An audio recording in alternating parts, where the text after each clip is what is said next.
जय श्री राम। कुरूपता और आईना। जी हाँ, शीर्षक का नाम है कुरूपता और आईना।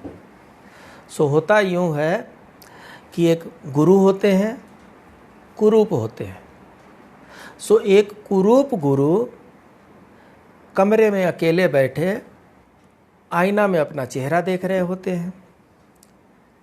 ठीक उसी समय उनका शिष्य उस कमरे में प्रवेश करता है और अपने कुरूप गुरु को आईना देखते हुए वो आश्चर्यचकित हो जाता है।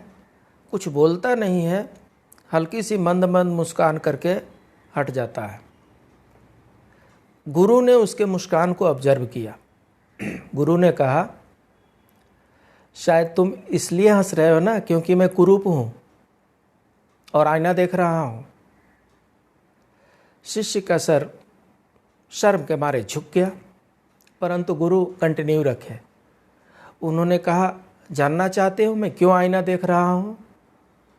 शिष्य ने कहा, जी नहीं पता। गुरु ने कहा, मैं आईना प्रतिदिन इसलिए देखा करता हूँ ताकि मुझे अपनी कुरूपता का एहसास होता रहे। मैं अपनी कुरूपता को हमेशा याद रखूं। मैं अपनी कुरूपता को कभी भूलूं नहीं, इसीलिए मैं निरंतर आईना देखा करता हूं।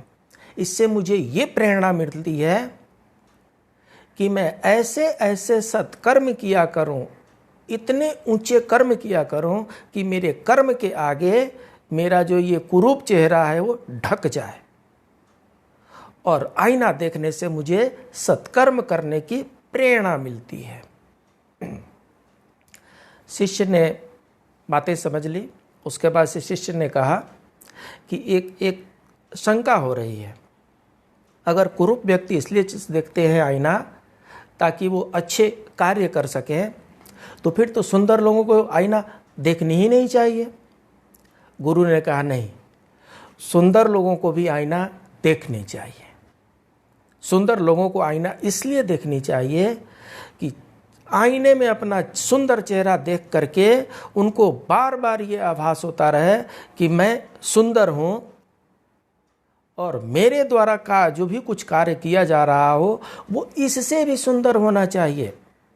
गलती से भी मेरे द्वारा कोई ऐसा दुष्कर्म न कर दिया गया हो, कुछ गलत कार्य न कर दिया जाए जिससे मेरी दुष्कर्म जो है मेरी सुंदरता को ढक लें। इसलिए आईना देखने का आदत डाल लीजिए। अगर सुंदर नहीं दिखते हैं तो भी आईना देखिए, वो आपको प्रेरित करेंगे सत्कर्म करने के लिए।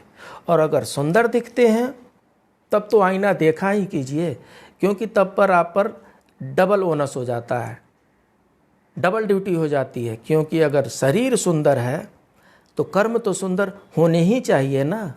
अगर कर्म कहीं दुष्कर्म हो गया तो ये शरीर की सुंदरता जो है उस दुष्कर्म के सामने ढक जाएगा और ये शरीर की सुंदरता किसी से बर्दाश्त नहीं होगी।